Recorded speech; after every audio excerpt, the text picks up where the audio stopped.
Thank you so much. So, Free the Captives is a faith-based anti-human trafficking founded in 2009 by Julie Waters. So one thing that is unique to Free the Captives, and one of the reasons why Julie founded Free the Captives in 2009, was she realized that there were not nonprofits there and present to help teenage trafficking victims. Adults over 18, yes, those organizations existed, but minors, no. So what do? We engage and mobilize the community. While we partner with other nonprofits, law enforcement officers, we come out and we do things similar to this. Why do we do it? So you might ask, does Houston have a problem? Yes, it most definitely does. In 2016, Texas Assistant Attorney Kristen Melton said that Texas is the second highest in the nation for the number of calls to the national hotline. Houston has the highest number of trafficking victims in the nation. In 2017, University of Texas completed a study, and in that study they found over 300,000 people are currently being trafficked in the state of Texas. Over 300,000 today. 79,000 of those are minors believed to be sex trafficked. The average age of a child in the United States is 12 to 14 years old. So what do? We do several things. I once heard our founder, Julie Waters, speak, and she said, we do 3 things. And I thought there for a minute, wait, I'm missing something here. We do a lot more. She goes, we do Jesus, jobs, and just about everything else. And the reality is, that is true. We rescue, we rebuild, we employ, we educate, we deter, and we prevent. So how do we do those things? Well, it's easy. With rescue, we work with law enforcement officers so that they can go in and safely extract that young girl. How do we rebuild their lives? If you think about this, who do you know in your life that's 12 to 14 years old? Maybe just a little bit younger, just a little bit older. So now imagine what they have lived through. So we have several different programs. Some of those are listed here. We have support groups. We have support groups not only for our victims, but for our family members. We have safe home referrals, where we make sure that they are living in a safe environment. We offer educational services. We believe that the key to a better, brighter future is through education. So we have several different ways, whether that be the girl returns to high school, whether she needs mentoring, whether she needs tutoring, whether she decides to go ahead and get her GED. I'm proud to say we have one girl that started in January in college. This young girl, when she tells her story, it's heartbreaking. One of the instances, she returned to her trafficker, and she didn't have the right amount of cash that he had told her. You return with X amount. And he got out a knife and he said, I'm not going to kill you. I'm going to teach you a lesson. And he stabbed her in the thigh. To know what she has lived through and to see where she is today. She got an A on her first test. She was ecstatic, okay? She comes to group because even though she's over 18, we have a very high retention rate. So our girls come back, they come to the support groups, and that's great because that allows them to mentor other young girls. Because if you can imagine, you've lived through such trauma, and now you're sitting here in a group environment. You feel safe, you feel secure, but do you really want to start telling your story? Do you really want to say, this is what brought me here? So to have someone older who has been there, who's lived through it, and now she's in college, she is a great role model. So We have many different ways that we help them to continue on with their education. We do job preparation. We have a summer job program. I will say, the job program is amazing in that it enables us to teach them everything else that comes after. So when you get a job, what do you need to do? Well, you need to figure out how to budget, right? You now have a job, you have income coming in, okay? So we teach them budgeting, we teach them financial planning, we help them establish bank accounts. We do all of these things. I often say, have you read the book, Give the Mouse a Cookie? How many? Raise your hand. Okay, so you give the mouse a cookie and it's a trickle-down effect. So we have a summer job program, and if the girls would choose to do so, they can participate in. And from there, we're able to teach them so much more. They start at minimum wage. Each week, we review. We go over everything, and they get raises. It is amazing to see these young girls' faces. There's several quotes, and I don't have them on the presentation, but one of the girls said something along the lines of, "This is the first time I have ever made money that someone didn't use my body." So it gives them that sense of accomplishment. Look at what I've done. One of our summer job programs is candle making. So if you can imagine, the girls they get to decide what fragrance, and they have their little tables, and they make the hand-poured candles. They put the labels on, they do everything. So it's that sense of accomplishment. I did something, and now I have a paycheck to show. We help with mental and dental needs, advocacy, and legal services. So much more.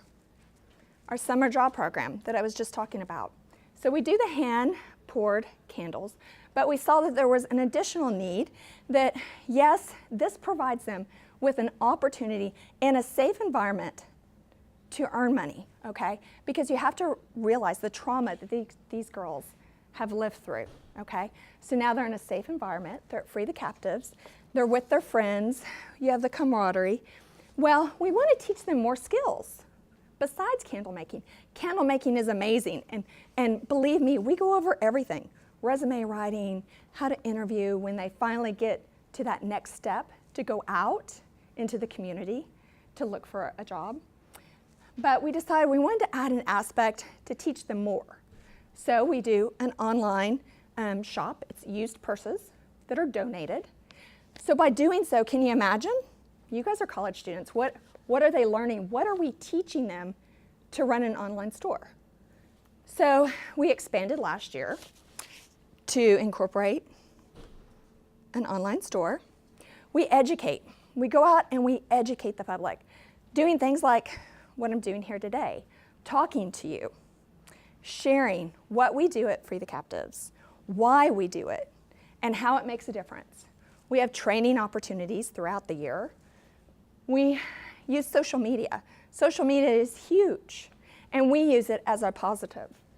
We have an annual Houston Human Trafficking Conference. We do that in January to February every year, where we have speakers come in from the FBI, the DA's office, HPD Vice, all different aspects throughout the day. So how do we deter human trafficking? Well, how do you stop it? It's hard, I'll be honest with you. We do street outreach initiatives.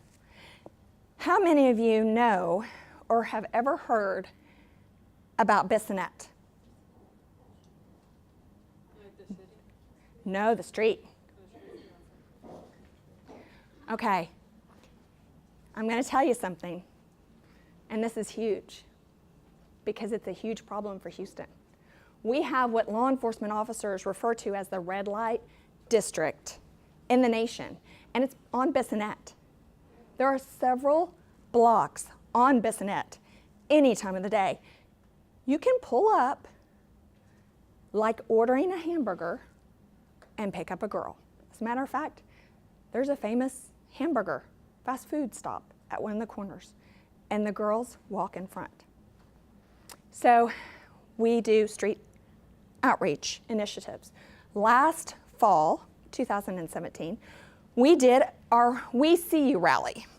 And that is where, armed in t-shirts that say hashtag We See You, we stood out there as volunteers, as people, as mothers, as daughters, as fathers, as human beings, and said, we see you. We meant that in two ways. We see you, pimps and Johns. We see what you're doing, and we're not going to allow it. We see you, girls. We know this isn't what you've chosen. We can help you. During that time, during a 2-day period, we had a news conference. We had several different people there, Lance Berkman being one, Chief of Police, Chief Acevedo, Sheriff Gonzalez. During that time, not one girl was sold on Bissonnet. Not one. We lined the street with signs and t-shirts. When we do those street initiatives, we work closely with law enforcement officers. I cannot tell you how many law enforcement officers' phone numbers we have. Julie will get a call in the middle of the night. A girl is running and she needs help. She picks up the phone and she calls her contact with the police department, and they will go out and help her. We do everything with HPD and the county sheriff to make sure that all of our volunteers are safe, that we have the best ratio. We do billboard campaigns, radio and TV. We do press releases. So you might ask, how can you help? How can you make a difference? Okay, I'm standing here today, but what am I going to give you that you're going to take out of this room? How can you make a difference? Because in all actuality, this is modern day slavery, okay? We have one little girl, she was 10 years old, and her mother sold her. Her mother was a drug addict. She didn't ask to be born to a drug addict. She sold her for drugs. So what can you do? Well, one, you can get connected. So I know, and you guys are doing great, you're taught to put your phones away when someone's speaking. Right now, I want you to get your phones out because this is huge. We are a nonprofit. We currently have 3 people on salary. I'm actually not even one of them. I'm a volunteer. So I need you guys to be my marketing team. I need you guys to share what you're learning today. So who has Facebook? Does anybody have Facebook? Okay, so if you have Facebook, go online and like Free the Captives Houston. Now this is instrumental in that the feed will come through and you will hear, you will be caught up, you will know what's going on. You will hear about our trials and our tribulations because we update you on Facebook. So you like us. Through that, we will say if we have any upcoming events. We will say if we need something. We need a volunteer to do this. Or perhaps we're in need of services. Now here's the key. You may not necessarily be able to help. A good example would be we needed, it was either dental or eyeglasses. Now I can't remember. Oh my goodness, my brain. On Facebook, we put that. And someone thought, wow, I really wish I knew. She shared. And from that share, someone said, oh, guess what? I know someone who might be able to help with those services. Okay? So think about not only how you can help us, but share, because then you're extending outside. Everyone that is reading your Facebook is seeing, and they may be able to help. Another really great example is at a meeting similar to this. I had said we needed furniture. We were moving into our temporary, permanent space. And so I say that because up until last spring, we had held all of our services in donated areas, mostly churches. So if you can imagine everything that we need, we bring in with us. And for group therapy, it wasn't a lot of stuff, but let me tell you, candle making, those melters are 800 pounds. So what happened was we would spend an hour putting up and taking down. And so that took away from our time with the girls. In addition, we ran out of physical space. The area was donated to us, but we physically could not fit another individual in, and we had to turn girls away. So when I jumped in last January with both feet, I was able to secure an area for them to hold their services. But the reality is that area is donated, and at the end of the term, we will need to move on. So we are currently in the process of working towards our building campaign. But I digress. So the story is, I was at a meeting, and I said, we've had 5,000 square feet donated, but I don't have anything to put in it. So does anyone have office furniture, TVs, anything that you think we could use? Please let me know. And a young woman that was there, she went to work the next day, and she was talking with a coworker, and she said, I would love to help them. I don't have anything extra. And he said, well, have you thought about John Smith? It's not really his name. Have you asked him? And she said, no, I really haven't. She put me in connection with him.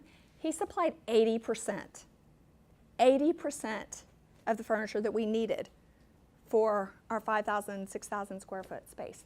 So think about, you may not necessarily be able to help us, but by sharing that we have a need, you may be reaching out, because you're our marketing team, right?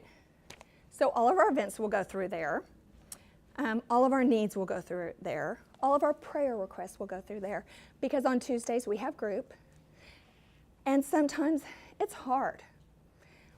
We'll have a young girl that she's ready to step outside of Free the Captives and secure a job, but it's hard. This is going to be the first time she's going to walk in. She's going to ask for a job, and she's 16. And so we put on Facebook, please pray for her. Because guess what? That is the smallest thing anyone can do, right? You don't have to have your makeup on. You don't have to be sitting at your desk. You can do it anywhere, at any time, but it makes the biggest impact. So get connected. Facebook. So did everybody like Free the Captives? Okay. So you could even put on there that you're here and what we're doing. You can share, and later you'll see on our feed. We will say we were here, so you can like us then. And what's really important is we don't pay Facebook. You know, some companies do. We don't. So we need you to comment and share and like, comment and share, because that keeps our feed going. Again, you're our marketing team, okay? Thank you, you're doing a great job. I can tell by your faces, I saw the phones out. You're gonna do a great job at this. So thank you. Attend our upcoming events. We just had our 5K in Mason Park. We do that because of the close proximity to 4 cantinas. Cantinas are one of the top places that women and girls are trafficked. We had a great turnout. It was a little bit low, but we think that's due to Hurricane Harvey. We had just under 700 people, and we were able to raise awareness because we do it in an area that a lot of our girls came from inside Houston. So all of the talks we do in English and Spanish. We host the event, different organizations and clubs. They provide the food, they provide the games. People come out from their homes and they enjoy it all at free, no cost. And by doing so, we're raising awareness. So volunteer. Are you interested? Do you think you might want to be part of the solution? You can email us at volunteer@freethecaptives.houston. I just want to say that I'm a firm believer that if your heart has brought you here, If you feel like you want to make a difference, that you want to be responsible for making a change, for helping free the captives, for helping these young girls, because all we do for them. We want to provide them with a future, with hope. We want to help them in any aspect, help them with all the challenges that they seek. We want to help them rebuild their lives. Think about what you enjoy doing. My personal stance is, what do you enjoy doing?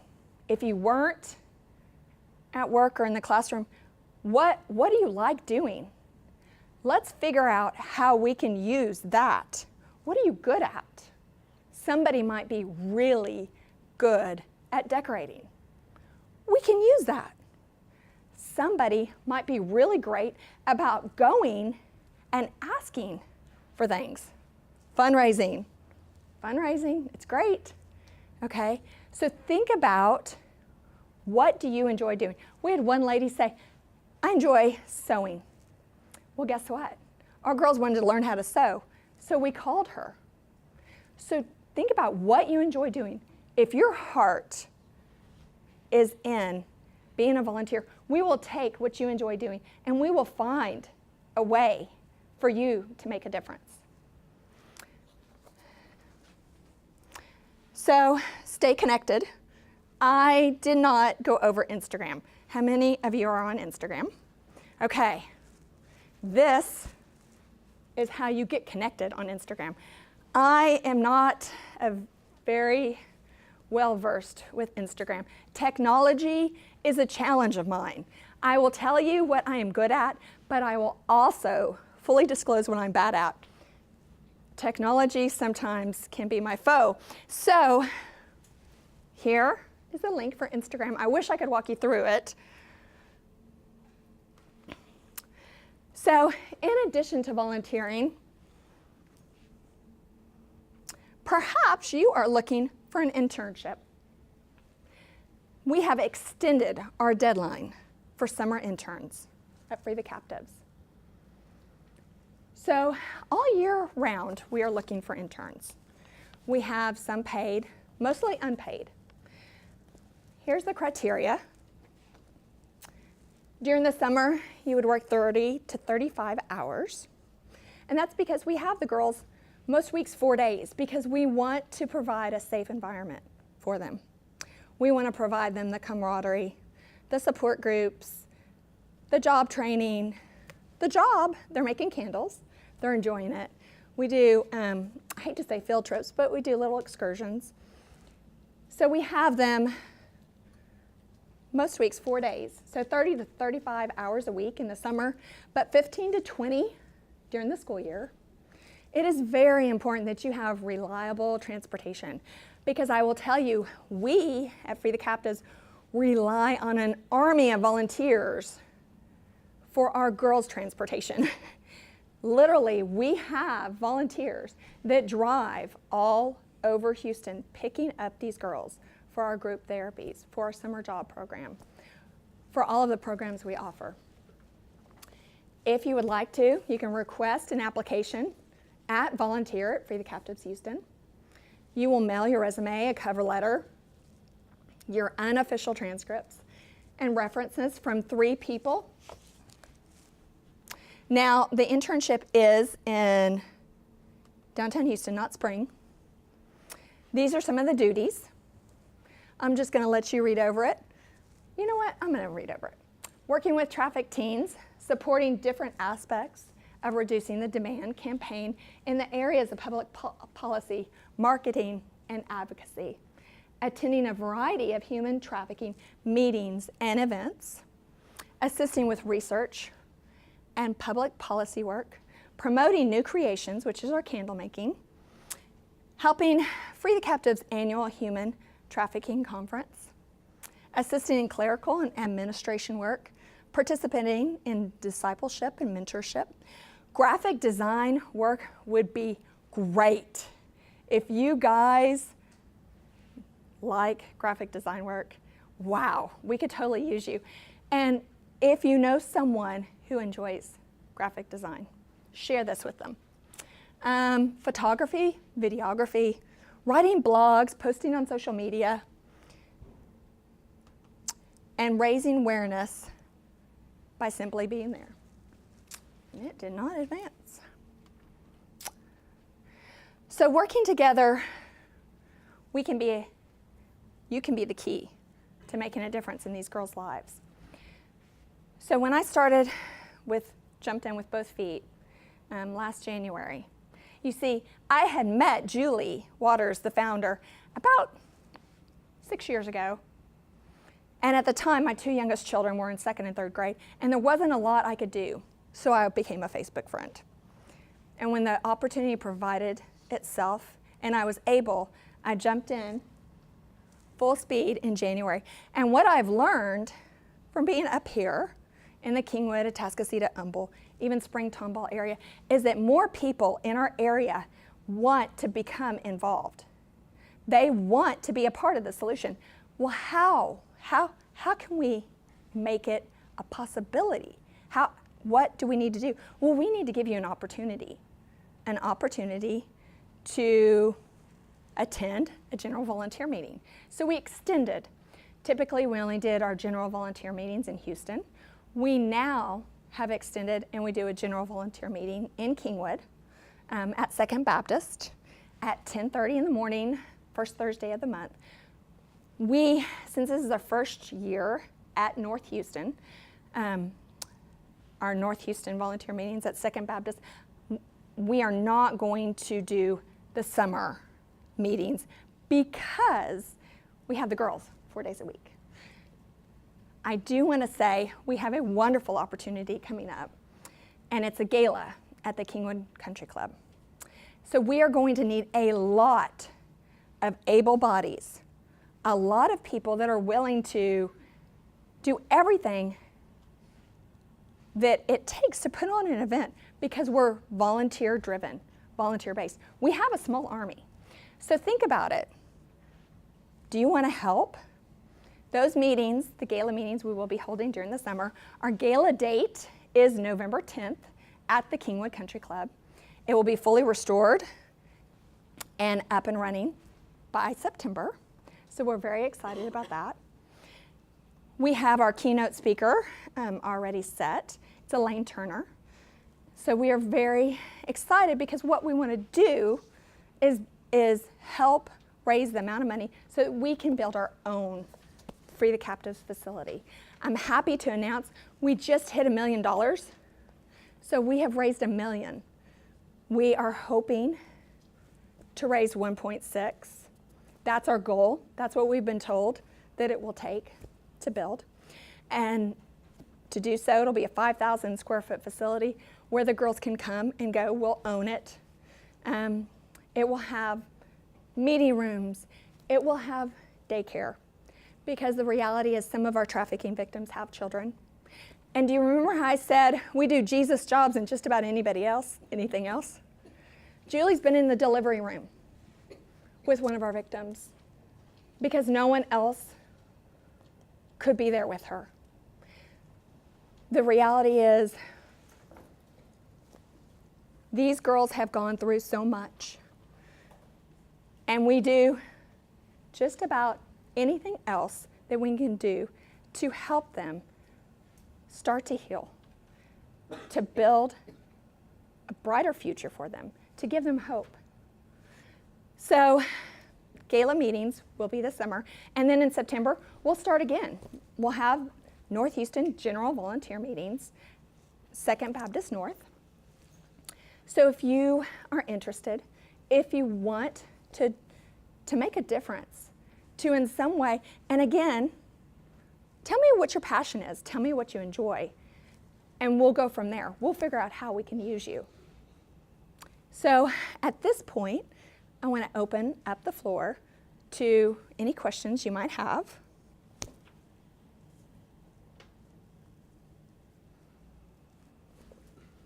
So y'all only target to help like teenage women, right?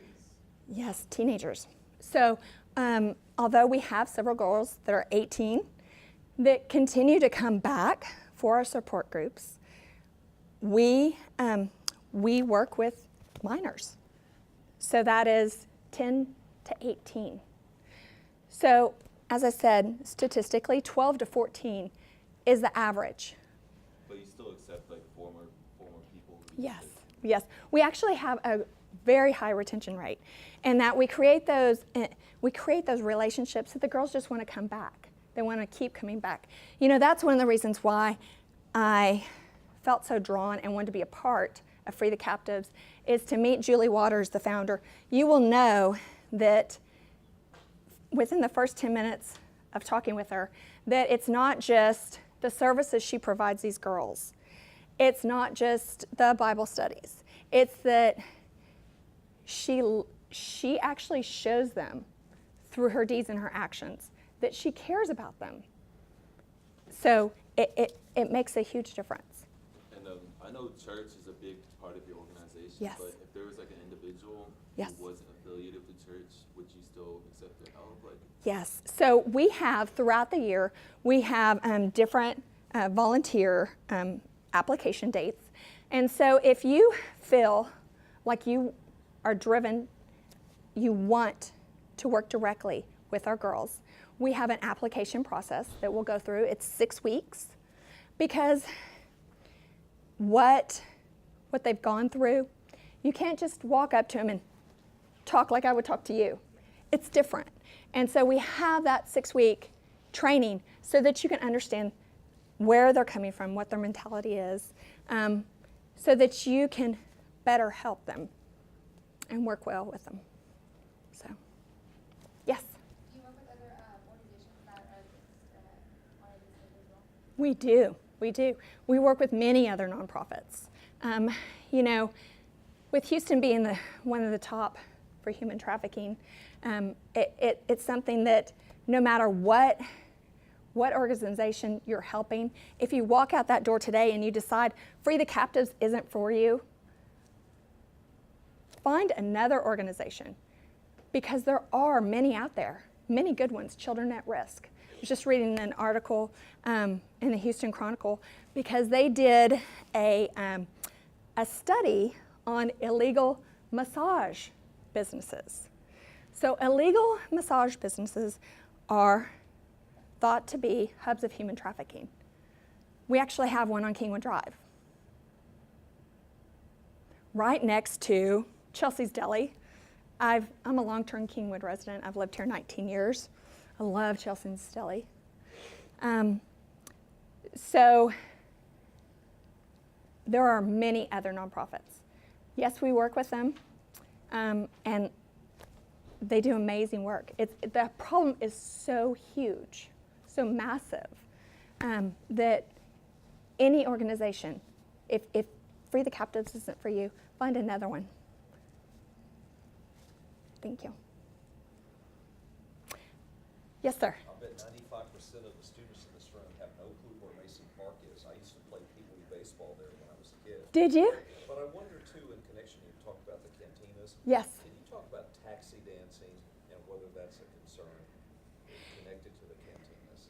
You know, I would love to, but I don't have much information on that. So I will tell you right now that that is not something we've come in contact with Free the Captives. You actually could probably educate me more so on it. Taxi dancers are young women who, in many of the cantinas, are available to dance for $1 a dance. Okay. They're lonely men out there. It sounds innocuous, but it Right. often has been tied to human trafficking, Okay. to prostitution. Okay. Yes, we haven't come across any of those instances with our girls. The majority of our girls, as we pass through Houston, will say, and every one of our girls was trafficked at Bissonnet. Pimps will actually bring their girls from out of state to work their girls on Bissonnet, to be able to say, hey, my girl worked on Bissonnet. That's horrible. That's absolutely horrible. And let me tell you, law enforcement is doing everything that they can, but the battle is so large. That's why it's important that people like me, people like you, we all stand together and we do what we can to make a difference. Because these young girls, they did not want this life. They did not choose to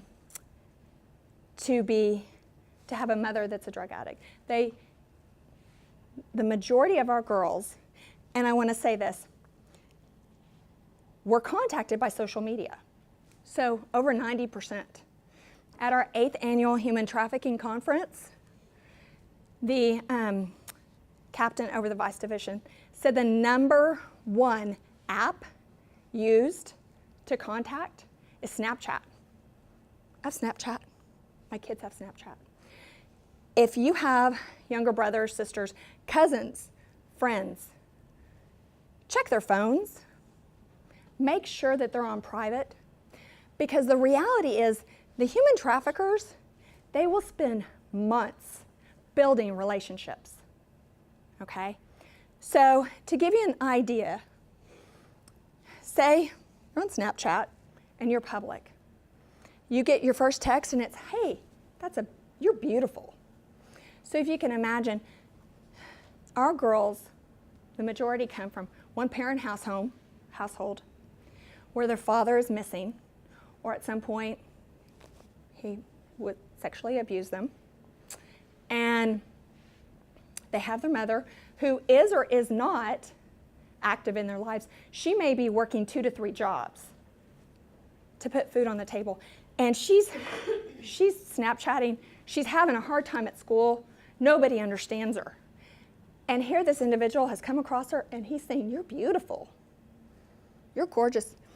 And they will spend months creating a relationship. And these young girls are vulnerable. They're vulnerable. And they're taking all of this in. And so it's a psychological, they literally have the girls believing that they love them. And it gets to the point where they say, okay, let's go eat. I want to take you shopping. So if you can imagine a young girl who may or may not have electricity in her apartment because her mom may not have been able to pay the bill, okay? And here's this young man or older gentleman saying, I want to take you shopping. I want to buy you that Michael Kors purse. So they create this relationship. So then when they say, okay, baby, I just need you to do this for me.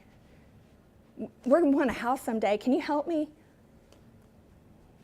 And where are they sending her? What are they doing? Well, she's already left her home because he's turned her away from her friends systematically, her mother, because he's convinced her that only he loves her. Those people at school, they shouldn't be making fun of her.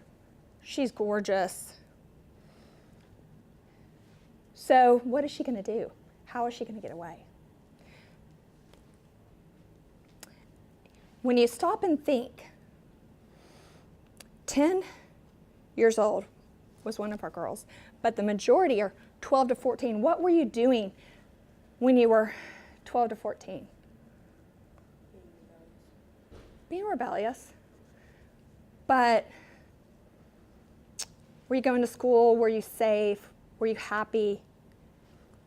So the girls in our program, by the time that they're 14, most of them have been rescued. Most of the girls that we have now, they were rescued prior to 14. And so if you think of everything they've lived through, and they're forced, 12 to 15 times a night. The stories are horrendous. And I'll be honest with you, I don't often share a lot of them because I'm a mom. And I will just get choked up knowing that a sweet little girl had to live through that. If you think about the type of person that is a trafficker, okay, they want to make money. They don't care if they do it illegally, okay? So they want to make money. They don't care about the laws. Are they going to sell guns? Are they going to sell drugs? Well, what happens after they sell the guns and they sell the drugs? They have to go get more, okay? But what happens after they sell the girl? Nothing. They keep selling her and keep selling her. So when I was sitting with Julie, I think it's January or February, I said to her, I said, Julie, I will do anything you ask of me.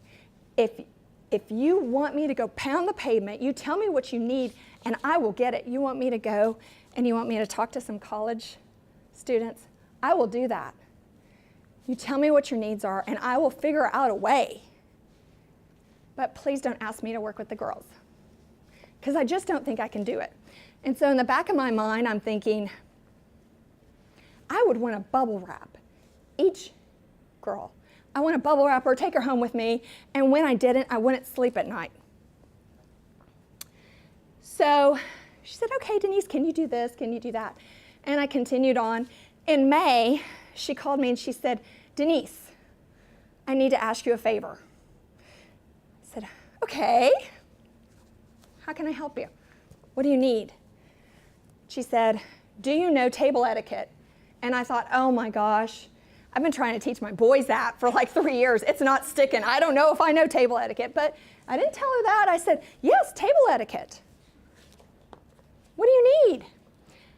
So she says, we have something coming up called the Professional Development Day. Because there are a lot of programs that we offer, a lot of things we do with the girls you're not going to see on our website. Although we have a great website. If you haven't checked it out yet, please do so. She said, well, when the girls get to a point in their lives where they want to go out and look for a job, where they feel comfortable enough, we provide them our Professional Development Day.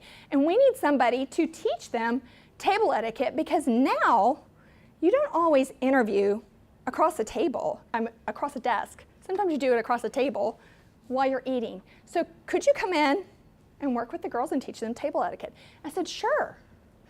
So the old Girl Scout leader in me said, okay, what do I need to put together for teaching techniques? Because I learn by sight. So I made them little placemats and it said, this is the fork for the salad, you know, all of the information that they would need.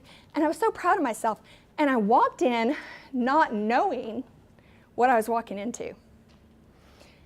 So I got there a little bit late, actually backing out of my driveway, backed into my son's car. But I didn't tell him, and it took him a couple weeks for him to figure it out. So I got there a little late. I walked in like someone would walk in to the back of this room, and I saw someone standing up there. It was Elaine Turner. For those of you who don't know Elaine Turner, she has a store in Rice Village, Memorial, several other areas, San Antonio, Dallas. And so she does shoes and purses and expanded to clothing and jewelry. And so she's up there and she is teaching them and talking to them so that they can learn about what to wear to interviews. Because I have to be honest with you, these girls just, when you were 16, would you have been able to put together an interview outfit? I certainly wouldn't have. So she's up there and she's giving them all this information and she's talking them through. And when she's done, all the parishioners of that church where we held it had donated. For a year, they had been collecting donations for this day. All of the outfits, all of the shoes, the purses, all of the accessories, because you have to go back to the mentality where these girls are coming from, okay? So looking professional to walk into that interview is very important to them, okay? So we took them back, the volunteers worked with them. They got to pick out 2 interview outfits, purses, everything. Then I had the opportunity to teach them table etiquette, and afterwards I sat down with 2 young girls and had lunch. And I thought, my first thought was, the girl across from me, she could have been my daughter. You could have put her right next to me, and you could have said, wow, your daughter's gorgeous. She could have been my daughter, looked just like me. My second thought was, if you flash back to high school, 20-something years, and saw these 2, this could have been me and my best friend. the way that they were talking, the hand gestures, the camaraderie. And I sat there and I listened to them. And I asked them questions, very guarded, but what had they done with Free the Captives? What were their favorite Julie moments? And they were sharing stories with me. And my first thought was, wow, these girls are not broken. They're not. They're sitting in front of me. They're carrying on conversations. They see the light at the end of the tunnel. They see a future, okay? They're driven. I ask them, how old are you? They're 17. I said, well, how long have you been with Julie? 3 years. So by the time they were 14, they had already been trafficked in Houston. These girls live in Houston. They had been trafficked, and they had been freed. And they had come to Free the Captives to start the next journey to recover. 3 years they had been there with Julie. They had some great stories to share. And I thought, oh my gosh, God, this is the moment. This is why you brought me here. And I said from the beginning, just don't ask me to work with the girls, but I guess I didn't know what was best for me, because that moment was instrumental. Afterwards, we broke up into small groups and we did interviews, mock interviews. We had a set of questions and the scenarios changed. So we went from, you're interviewing, you're going to be a cashier at Burger King. You're going to be a receptionist at a doctor's office. You're going to be a makeup counter person. We changed the scenarios, but the questions stayed the same. And so as the girls came through, we taught them. When you walk in, you shake that person's hand, you look them in the eye, you introduce yourself. And these are things that some of those girls, it was so hard. I had one girl sit across from me, and it was so hard for her to look me in the eyes because of everything she's been through, because of the mental trauma. But we talked through every single question. We said, afterwards, we said, okay, did you need help? What do you think? And then we offered suggestions. So when the last questions on that sheet was, where do you see yourself in 4 years? Where do you see yourself in 4 years? Every single one of those girls saw themselves in college. Every single one. That's why I believe in Free the Captives and what Julie Waters does and all of her volunteers. They provide the hope for a better, brighter future for these girls. One of them wanted to be a lawyer. I know that's because of Julie. She's an attorney. One of them wanted to work in an elementary school as a teacher, art teacher. One of them wanted to be a nurse. They all saw futures. And that is one thing, that is the primary reason Free the Captives exists, is to help them through this time, to help rebuild them so that they have that hope for a future, so that they see themselves in college. Any other questions? So you have witnesses, victims, and you know where it's at Bessenet. You have names of the pimps. So I will tell you. I'm sorry, go ahead. Let me finish your question. I'm sorry. What exactly is the policemen who do have the authority to stop that doing now? If they have all this information, what are they doing? So I will say this. We have victims, yes. Witnesses, possibly in individual circumstances. You will be surprised, I'm sure, to hear not all the girls will turn on the trafficker. They won't, because they don't want to be trafficked anymore. They don't want to be beaten. I can't tell you, we have one girl who, bones in her face, she was beaten so badly, okay? They believe that their trafficker loved them, loves them. Imagine the mentality at 12 years old, how vulnerable you are. And this person has come into their life and has manipulated them. And he has worked for months, because he knows once he has her, wow, he has her. He can send her out. He can make her work 12 or 15 times. And she's his property. So we don't always have the name of the traffickers. Sometimes we do.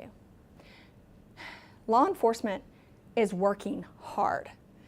HPD, I was really shocked to hear they have less than 70 vice officers. And I can tell you, they're working hard. I had the privilege of taking them lunch while they were conducting a sting. From 11:30 to 1:30, they arrested 10 Johns soliciting. They're working. The problem is epidemic. It's not something that's going to be easily fixed. There are so many laws. Backpage. How many of you read about Backpage? That was huge. So Backpage is now not up. But there are other websites. So they're working. They're working hard. The DA's office, the county DA's office, it's just not an easy fix. I wish it was. If it was, I wouldn't be standing here, because I'd be out there doing what could be done to make it easy. It's not. The prosecution, it's hard. It's hard. Yes? You'd mentioned that there is a form for volunteers. Yes. Now, is it, if someone has a trade that Mhm. they are interested in kind of Sharing with training them? your girls, do they go through that same volunteer? So it would depend. That would be something where we would just talk, you know, and we would see how much interaction you're going to have with the girls, and Julie would make that call. If you were going to be working with them throughout the summer, teaching them something, then I would say yes, but that's a question we would just ask Julie. Yeah. And we've had individuals that have come in to teach them trades and skills, and it's wonderful. And the girls soak it up. They love it. Any other questions? So I was going to ask, just in terms of history, if you think back like 15, 20 years ago, before social media and the internet was a big thing, how did the whole relationship unfold between like the trafficker and like the children? Because like social media is big today, like it's good in terms of like social and like meeting new people and with business, but unfortunately there are people who use it for the wrong things. Right. And you're right. And I don't know if, you know, Al Trimmel with the FBI spoke in February at our annual Human Trafficking Conference, and I'm going to double check my dates because my memory's not the best, but I'm almost sure he said since 1997, and so when I say this, it's 99% because I'm like huge about having to be factual, 400% trafficking has increased since 97. So it's staggering. But you think about what social media enables others to do. If you're not set on private, they know where you are. You know, social media, especially young girls, they're using that as their place to vent. And if they're venting out to the open, where anybody can see, they had a rough day, somebody called them fat, somebody said they had on too much makeup, Maybe somebody said their grades are too good. All these things that today, as an adult or as a college student, you would be sitting there going, don't worry about that. Your makeup's gorgeous. They're just jealous because you can do that smoky eye thing. When they're 12 and 13 and 14, they don't realize that. They take those criticisms. So now they're airing it out. They don't have the parameters set. And somebody's like, ooh, I think I'm going to see if I can connect with this girl. And from there. So, any other questions? Oh, yeah. Yeah, I was gonna say that's interesting because like I remember way back whenever MySpace was a thing, I think you needed to be like a certain age in order to create an account, and then now you could easily. I mean, my little brother has an Instagram. He's like 8 or 9, so it's just. It technically says that you're supposed to be a certain age. Oh, Yes. really? You just put a birthday. But- that's People lie all the time. Yeah, there's loopholes. You can get around it. But nobody checks. Yeah. My son at, let's see, 15, so I guess at 12, had a Facebook account. I said, Blake, you're supposed to be 18. Yeah, Mom. Backdated. No. And I will actually tell you, I didn't say no at first. I was like, oh, because it's a way for him at the time to stay in touch with his Grammy and granddad and everybody that lives abroad, until he actually got contacted from some girl in Tulsa offering to meet with him. And he was clearly like 12, 13. He had the chubby baby face. No way was he 18. So I said, no more. So he now, although he stands way over me, will say, you won't let me have a Facebook account because I'm not 18. So I can't Facebook like you. I'm not 18. But I don't know. I mean, Instagram, Snapchat, are there age parameters? I don't know. you just put a birthday that's older than You backdate? Yeah. I feel like there needs to be like some sort of series of questions or some sort of portal to go through to like kind of verify that you're like an adult. Right.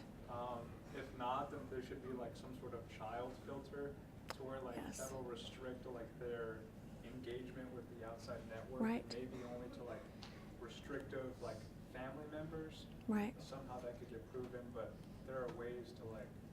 Well, and prevent this. as many of the social apps we talk about, there are social apps out there that are geared towards the children. There's one where you can sing and you can post your video. And so the teeny girls, the 10-year-olds, are enjoying that.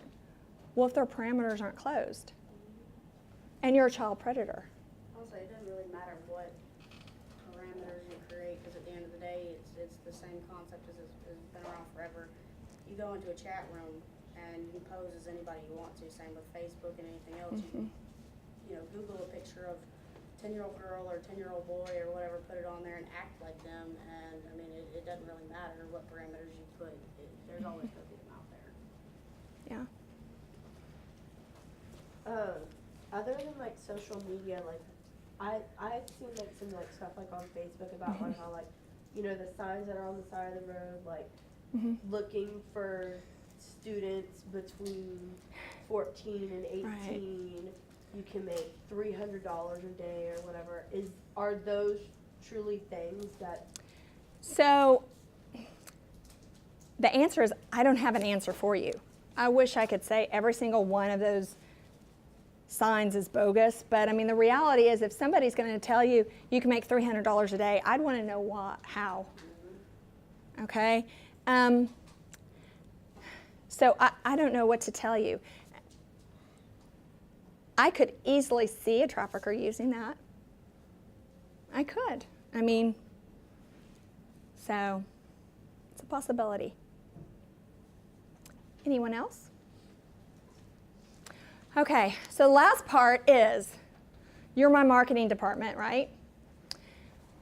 You are also the ones that could help provide me with leads.